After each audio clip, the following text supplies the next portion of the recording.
네, 일단 2주간 휴전에 들어가긴 했지만 여전히 불안한 중동 상황 전문가와 함께 살펴보겠습니다. 봉영식 연세대학교 국제대학원 개건교수, 이정환 한양대 경제금융학과 교수와 함께합니다. 어서 오세요. 안녕하십니까.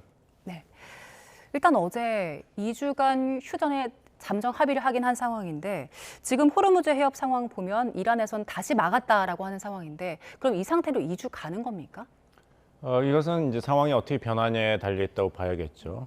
이스라엘 측에서 그 미국과 이란 간의 휴전 협정의 내용을 보면은 레바논이 포함되어 있지 않다. 레바논에서 헤즈볼라 세력과 이스라엘 군과의 교전은 해당 사항이 없기 때문에 이스라엘은 이런 이란과 미국의 휴전, 2주간의 휴전 합의를 지지하지만 미국의 입장을 지지하지만 레바논에서 군사행동은 계속하겠다는 것이고 이란 입장에서는 휴전이 해당되는 것은 모든 지역에 이란군만 아니라 이란과 관련이 되어 있는 무장 세력과의 휴전도 포함되어 있는 것이기 때문에 이스라엘 측에서 이런 교전 상태를 중지하지 않으면은 이란은 계속해서 호르무즈 해협 통제를 해 나가겠다. 왜냐하면 이제 신뢰가 없으니까요.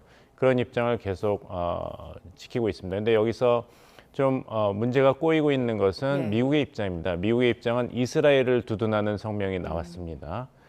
미국과 이란 간의 2주간 휴전은 레바논에서 일어나고 있는 일은 해당이 되지 않는다. 이건 이스라엘 입장을 지지한 것이죠. 따라서 이란 입장에서는 앞으로 4월 11일부터 있을 이런 종전, 휴전 협상을 준비하고는 있지만 동시에 아직 그 생명선이라고 할 수 있는 호르무즈 해협 봉쇄에 대해서는 미국이 요구하는 대로 완전한 개방을 결정하기에는 너무 위험하다는 판단을 계속 유지하고 있습니다. 네, 말씀하신 것처럼 일단 미국 쪽에서는 레바논과 관련해서는 이스라엘 입장 두둔하고 있기 때문에 이 문제를 이제 이틀 뒤 11일에 만나서 직접 좀 매듭을 지을 걸로 보이는데 네타냐후 총리 입장에서는 지금 이 전쟁 조금 더 끌고 가고 싶은 상황인 거잖아요. 네. 네타냐후 총리가 이번 휴전 그리고 나아가서 종전에 변수가 좀 될 수 있을까요? 네, 지금 벌써 변수가 되고 있지 않습니까? 그 트럼프 대통령이 소셜 미디어에 이란 문명을 석기시대로 돌려버리겠다는 이야기를 하고 극적으로 그 최후 통첩 만기에 1시간 20분 제가 어제 아침에 방송국에서 생방송을 할 때 특보를 들었습니다만 1시간 20분 마감을 남기고는 입장을 선회했지 않습니까? 그래서 이제 종전에 힘을 실리는 건 맞는데 그렇다면 이스라엘 입장에서는 어떻게 해서든지 종전 전에 이스라엘이 추구해왔던 중요한 전쟁 목표를 달성해야 될 좀 이제 시급한 상황에 있는 것이죠. 따라서 미국의 입장에 완전히 반대할 수는 없을 것입니다. 이미 미국은 작년에 이제 이란 핵시설 공습을 포함해서 이번 이란 전쟁까지 미국은 이스라엘을 전폭적으로 지지했기 때문에 사실 이스라엘에서는 미국이 여러 가지 요구를 할 수 있는 상황입니다. 따라서 여러 가지로 전황이 종전 쪽으로 약간 고개를 돌렸기 때문에 이스라엘 입장에서는 그것을 전제로 해서 어떻게 해서든지 이스라엘의 이런 주변 국가들로부터의 안보 위협을 최대한 제거하는 군사작전을 계속 하고 있는 것으로 보입니다. 교수님께서는 지금 현 상황 그 휴전 후 종전으로 가는 시나리오 쪽으로 보고 계시는 거죠? 다시 개전하는 쪽이 아니라. 뭐 트럼프 대통령의 마음을 누가 100% 알겠습니까? 트럼프 대통령조차도 마음이 계속 바뀌는 것 같아요. 지난번에 감정전 메시지를 내세운 걸 보면은 발전소 다리를 다 완전 파괴하겠다는 메시지를 했거든요. 그 다음에 굉장히 저속한 표현을 써가면서 호르무즈 해협을 빨리 개방해라고 이란에 위협 메시지를 냈는데 그게 하필이면은 이제 생명과 사랑을 이야기하는 부활절 메시지였습니다. 따라서 이제 트럼프 대통령이 굉장히 감정적으로 격앙되어 있다. 또 이란 전쟁이 뜻대로 이렇게 진행이 되지 않는 것에 대해서 굉장히 그 분노하고 있다. 이런 것이 있는데 일단 긍정적인 사인을 두 가지 말씀드리자면은 하나는 일단 그 파국을 피했다는 것입니다. 아까 말씀드린 대로 최후 통첩 시한을 1시간 20분 남기고는 이란 측에서 휴전 협상에 대해서 관심이 있다는 것을 파키스탄 쪽에 전달하니까 미국이 그걸 받았거든요. 그 받았다는 자체가 굉장히 긍정적인 사인으로 저는 봅니다. 두 번째는 누가 이제 미국 정부를 대표하기 시작했나 했는데 이란 전쟁 시작을 가장 극렬히 끝까지 반대했던 J.D. 밴스 부통령이 미국 협상을 이제 끌기 시작했습니다. 그 말은 이제 다른 색깔을 보이기 시작했다는 것이죠. 따라서 이런 휴전 협상에 첫째 합의했다는 것, 두 번째 그 휴전 협상을 하는 미국의 대표가 J.D. 밴스 부통령이 됐다는 것, 이 두 가지 자체가 좀 중요한 시그널이 아닌가 저는 생각하고 예. 한 가지 더 말씀드리자면은 그 종료 1시간 20분을 남기고 트럼프 대통령이 2주간 휴전에 합의했다. 그리고 협상이 있을 것이라 한 메시지가 이제까지 트럼프 대통령의 메시지와는 굉장히 톤과 내용이 다릅니다. 보면은 이란과 그다음에 중동 지역에서의 장기적인 평화를 논의하겠다고 얘기했거든요. 그리고 과거부터 축적된 이란과 미국 사이의 이슈들도 완전 타결에 굉장히 근접했다고 얘기를 했어요. 굉장히 다른 태도입니다. 이전에는 이란은 악의 세력이기 때문에 이런 협상이라든지 이런 여지가 없었어요. 그리고 이번에 이란 전쟁을 시작한 것도 70년대, 80년대 미국 해병이 이란의 테러리스트 공격에 희생됐다는 것까지 끌어냈거든요. 근데 그런 켜켜이사인 과거의 이란과 미국 간의 분쟁도 완전히 해결하는데 굉장히 근접되어 있다는 메시지를 미국 대통령이 던졌다는 것. 그 다음에 비단 이 전쟁 종식뿐만 아니라 이란과 미국이 좀 더 장기적인 평화, 지역 평화에 대해서 의견을 나누겠다는 메시지까지 포함한 것은 이것이 단기적인 이제 전술적인 휴전 합의라기보다는 이것을 디딤돌로 삼아서 이란 전쟁으로부터 출구를 확실히 받고 싶어하는 트럼프 대통령의 의견이 반영된 것이 아닌가 말씀드리겠습니다. 네, 그동안 트럼프 대통령 계속해서 이란에서 발 빼고 싶은 신호를 좀 보이기도 했었으니까요. 교수님께서 그 세 가지 희망적인 시그널들을 좀 짚어주셨는데 시장도 어제 상황을 긍정적으로 본 것 같습니다. 일단 뉴욕 증시 3대 지수 모두 2% 넘게 상승했네요. 어떻게 분석하십니까? 뭐 시장에서 관심을 갖는 것은 사실 호르무즈 해협이 통과가 되느냐 안 되느냐 이 이슈밖에 없다라고 보시면 될 것 같고요.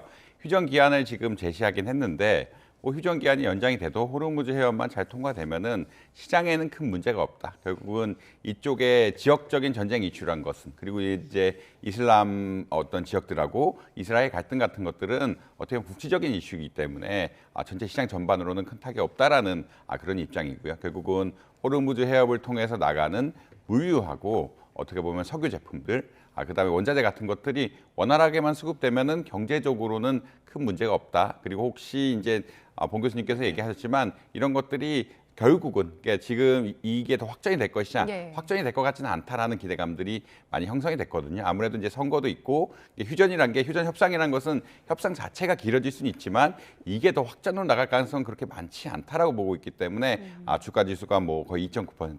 그러니까 다우존스가 2.9% 오른 거는 굉장히 크게 오른 거라고 보시면 될 것 같은데 나스닥 지수, 뭐 S&P 500 같이 올라가고 있고 이제 저희 휴전 협정이 잘 되면은 S&P 500 같은 경우 뭐 7천까지 갈 수 있지 않느냐라는 긍정적인 기대감도 형성이 되고 있다라고 보시면 될 것 같습니다.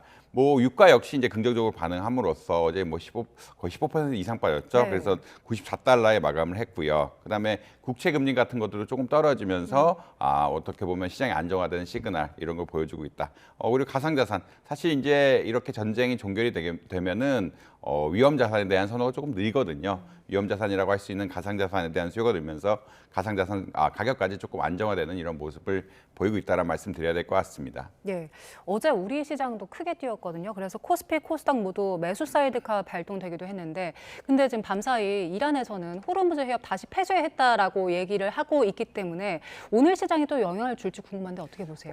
근데 이제 사실 이제 미국에서 거래되는 코스피 선물이란 것들이 있고요. 오늘을 예측한 선물 같은 것들이 있는데 굉장히 많이 올라가고 있다는 게 하나의 뉴스고. 두 번째로는 이제 한국의 주식의 가장 중요한 거는 반도체인데 어제 미국의 반도체 지수라고 할 수 있는 필라델피아 반도체 지수가 6%가량 오르면서 오늘 반도체를 중심으로 주가가 오르지 않을까라는 기대감들이 좀 형성이 되어 있다. 그러니까 시장에서 물론 이게 간헐적으로 이제 레버런 이슈라든지 이런 것들에 따라서 간헐적으로 문제가 생길 수는 있다라고 생각하지만 이게 종국적으로는 이제 물류망이 풀리면서 기존에 통과하지 못했던 배들도 통과하고 이제 새로이 발주하는 배들도 통과할 수가 있다라는 어떤 기대감이 형성이 되어 있고요.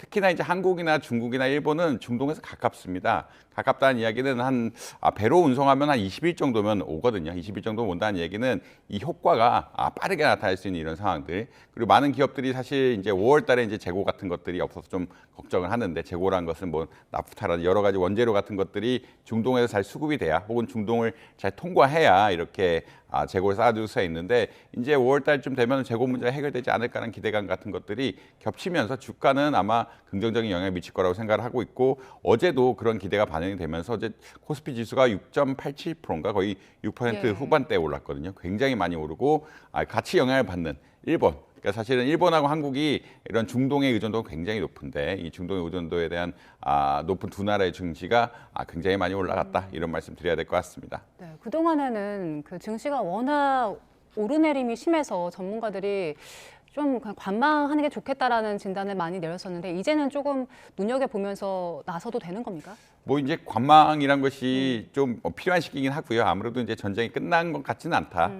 불확실성은 조금씩 있기 때문에 왔다 갔다 하는 측면들은 분명히 있을 것 같다는 얘기는 드릴 수 있을 것 같고, 뭐 미국의 헤드라인 기사들 보면은 예. 불안정한 뭐 협상 뭐 이런, 그러니까 근데 정치적인 차원에서 특히 그런 이야기는 나오고 있다고 보시면 될 것 같고요. 다만 이제 한국 시장이 좋은 것은 이제 삼성전자라든지 SK 하이닉스 이 두 주식 같은 경우에 계속 영업이익의 전망치를 누리면서 이기면서 올라가고 있는 이런 상황들이라 반도체 주식에 대한 기대감들은 좀 형성이 된 것 같다, 이런 말씀 드릴 수 있을 것 같은데, 나머지 산업들은 사실은 조금 또 이슈가 있긴 합니다. 왜냐하면 이제 이런 전쟁 때문에 어떻게 보면은 닫힌 공급망 같은 것들을 또 다시 열어야 되고요. 이런 여러 가지 원자재라든지 가격 상황인데 또 가격 이슈가 붙어 있거든요. 유가가 지금 상승했는데 그렇게 또 빨리 떨어질 거라 생각하지 않고 있기 때문에, 그리고 이런 것들이 전 세계 수요에 영향을 미칠 것이라고 생각을 하고 있기 때문에 뭐 단순한 문제는 아니다. 그러니까 이제 반도체 분야에 대해서는 사실 사람들이 굉장히 기대를 많이 갖고 있는 것 같다. 계속 영업이익들이 올라가고 있어서 기대를 많이 갖고 있는데, 나머지 분야에 대해서는 불확실성들이 조금 있다. 확실히 그런 말씀을 드려야 될 것 같고, 그렇다는 얘기는 뭐 특정 섹터는 올라가지만 다른 섹터는 안 올라갈 수 있는 이런 상황들 역시 염두에 둬야 된다, 이런 말씀 드려야 될 것 같습니다. 예, 불확실성은 여전하기 때문에 조금 더 주의 깊게 신중하게 봐야 된다는 말씀 주셨고요. 앞서서는 좀 긍정적인 신호에 대한 이야기를 해봤는데, 지금 협상에 있어서 걸림돌이 될 것 같은 것 중에 하나가 우라늄이잖아요. 미국 쪽에서는 이거 이란의 우라늄 미국 쪽으로 반출하겠다라는 입장이 확고한 것 같은데, 이란에서는 또 그렇게 할 수는 없고 농축도에 대해서 협상을 하려는 것 같아요. 이 부분은 어떻게 될 것 같으세요? 우리가 이제 시계를 다시 과거로 돌려서 2월 28일에 미국과 이스라엘이 이란의 전쟁을 개시하기 전에 미국과 이란 간의 핵 협상이 무슨 얘기를 했고 어디까지 갔나를 보면은 좀 짐작을 할 수 있겠습니다. 그때 왜 전쟁을 개시했는가? 트럼프 대통령이, 그 트럼프 대통령의 이제 협상 대표였던 위트코프 특사하고 쿠셔너 사위가 트럼프 대통령이 내 눈을 보면서 솔직하게 얘기를 해라. 이란과의 핵 협상이 성공할 가능성이 얼마나 되냐 했을 때 성공하는 것이 굉장히 힘들 것 같습니다. 그 이유가 뭐냐 했더니, 아무리 생각해도 이란이 지금 게임을 하고 있는 것 같습니다. 지연 전략. 왜 그러냐 물어봤을 때 위트코프 특사가 이야기한 증거 중에 하나는, 우리가 이란이 농축을 하지 않으면은 앞으로 10년 동안 미국이 농축 우라늄을 무상으로 제공하겠다고 했다.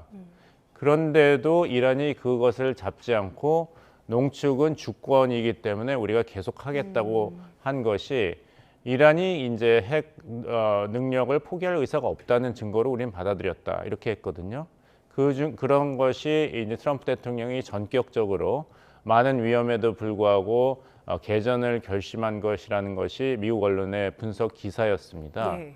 그런데 또 이란 쪽에서는 다른 얘기를 하고 있는 것이, JCPOA 때문에 이란이 농축 농도를 굉장히 낮췄지 않습니까? 그래서 거기에 따라서 3.67%를 유지했는데, 트럼프 대통령 일기 때 그 JCPOA를 일방적으로 파기한 다음에 이란이 농축을 60%까지 올렸습니다. 그래서 약 440kg의 60% 농축 우라늄을 이란이 지금 가지고 있다고 판단되는데, 협상할 때는 이란이 많이 양보해서 미국 측에 대해서 60%에서 의료용으로만 이제 우라늄을 사용할 1%까지 우리는 줄일 용의가 있다고 했어요. 예.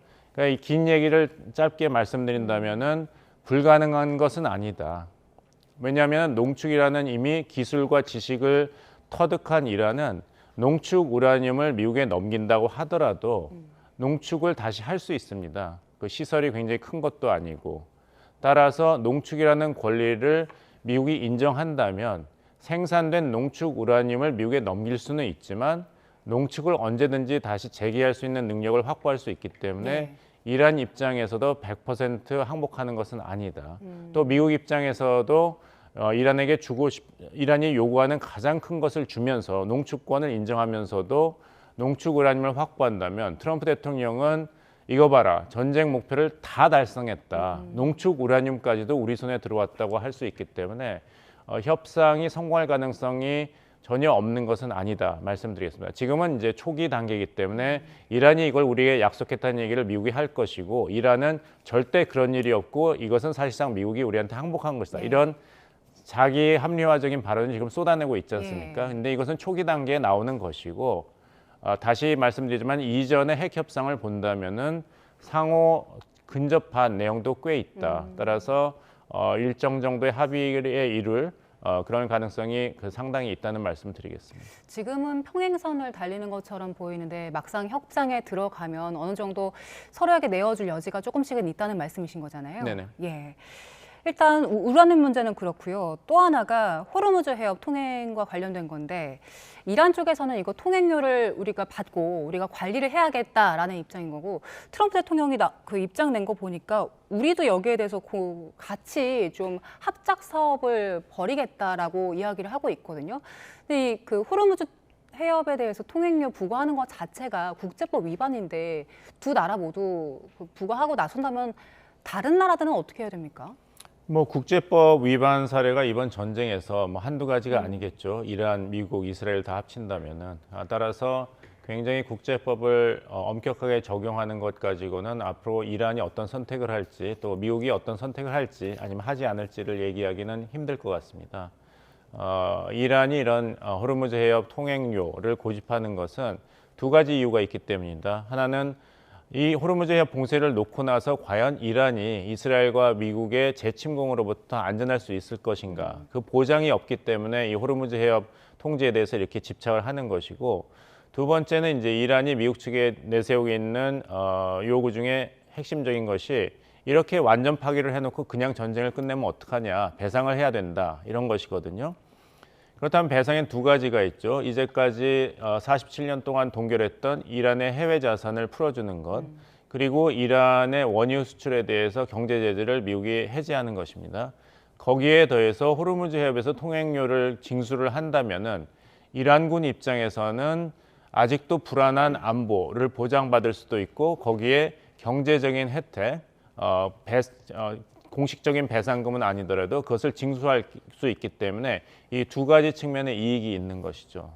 따라서 이란 측에서 이런 호르무즈 해협의 통행료 징수를 계속 고집하는 것은 경제적인 측면도 있고 안보적인 측면도 있다. 하지만 경제적인 측면과 안보적인 측면을 미국이 다른 방법으로 충족을 시켜준다면 이 통행료 부과에 대해서도 이란이 사후에 굉장히 그 유연한 모습을 보일 가능성도 있다. 그럼 미국의 입장은 무엇인가?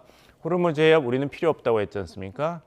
관련 있는 국가들이 알아서 취하라 했는데 이 종전 협상이 시작되고 나니까 트럼프 대통령은 다시 소위 이제 숟가락을 얹고 싶은 거예요. 그리고 기자가 질문해서 이런 아이디어를 생각하고 계십니까? 하니까 오히려 거기에 트럼프 대통령이 그걸 받아들인 것 같습니다. 비건한 애가 캐롤라인 리벳 백악관 대변인에게 어떤 기자가 주변 걸프 국가들에게 이란에 대한 배상을 대신하고 미국이 치른 전쟁 비용을 좀 갚으라는 아이디어는 어떠냐 했더니 트럼프 대통령이 들으면 좋아할 아이디어 같습니다 했지 않습니까? 예. 트럼프 대통령이 먼저 낸 아이디어가 아니었죠. 이번에도 그런 측면이 좀 있는 것이 아닌가 싶습니다. 예. 전쟁은 본인이 시작을 했는데 결국에 그 책임을 뭐 주변국들 그리고 국제사회가 떠안아야 되는 상황이 된 것 같은데 또 하나의 적반하장 같은 상황이 있습니다. 트럼프 대통령이 그 이번 전쟁에 비협조적이었던 나토 국가들에 있는 그 미군을 빼서 협조를 했던 나토국으로 이동하는 것을 검토하겠다 이런 인터뷰를 했더라고요. 그러면 주한미군에도 여파 있을 것 같은데 어떻습니까? 한국이 미국에 대해서 그렇게 안 해준 게 많지 않죠. 트럼프 대통령의 생각은 다를지 모르지만 서운하다고 대놓고 얘기했잖아요. 근데 그때 이제 기자회견 내용을 잘 보시면 트럼프 대통령이 워낙 격앙이 돼서 나토 유럽 회원국들을 막 비판하다가 그게 일본 비판으로도 이어지고 일본을 비판하다 보니까 한국도 생각나서 한국도 비판을 했죠. 새로운 것은 없습니다. 트럼프 대통령 일기 때 언사에서 큰 차이가 없기 때문에 비협조적인 국가들, 특히 비협조적인 나토 유럽 회원국에 배치되어 있는 미국의 병력과 군사 시설을 다른 협조적인 국가에 옮기겠다고 하는데 좀 두고 봐야겠죠. 그것이 이제 단기적으로 이루어지기에는 굉장히 힘들 것입니다. 왜냐하면 미국군의 군 복무 체계에도 큰 영향이 미치기 때문에 트럼프 대통령이 이미 그런 위협을 독일에 대해서 일기 때 했었죠. 그래서 독일에 배치되었던 미군 병력의 3분의 1을 미국 본국으로 돌려보내고 또 대부분은 폴란드로 재배치를 했습니다. 근데 그것을 실현하는데 거의 트럼프 대통령 일기 4년 임기 시간이 걸렸거든요. 따라서 트럼프 대통령이 어떤 이제 벌주기를 시작한다 하더라도 지금 임기가 3년 정도 남았기 때문에 그것이 현실화되기까지는 아마 트럼프의 임기 종료와 겹치지 않을까 생각하고 트럼프 대통령의 언사를 본다면은 협조적인 나토 회원국이 사실 없었죠. 그러니까 뭐 비협조적인 나토 국가를 처벌하는데 그 병력과 무기를 다른 협조적인 국가로 옮기려고 해도 한국도 일본도 비판을 받았는데 어디로 옮기겠습니까? 따라서 이것은 좀 감정적인 위협의 성격이 굉장히 강하다 이렇게 봐야겠죠. 예, 알겠습니다. 일단 호르무즈 해협은 여전히 뭐 불확실성 그 사이에 놓인 상황인데 국제 유가가 앞서 그 90달러대까지 떨어졌다는 말씀 주셨는데 이게 전쟁 전보다는 여전히 높은 상황이잖아요. 그리고 국내 유가 상황 보면 아직도 높은데 이게 호르무즈 해협 봉쇄 앞으로 어떻게 될지 모르겠지만 그 당장 국제 유가가 떨어진 그 여파는 우리한테 언제쯤 미칠까요?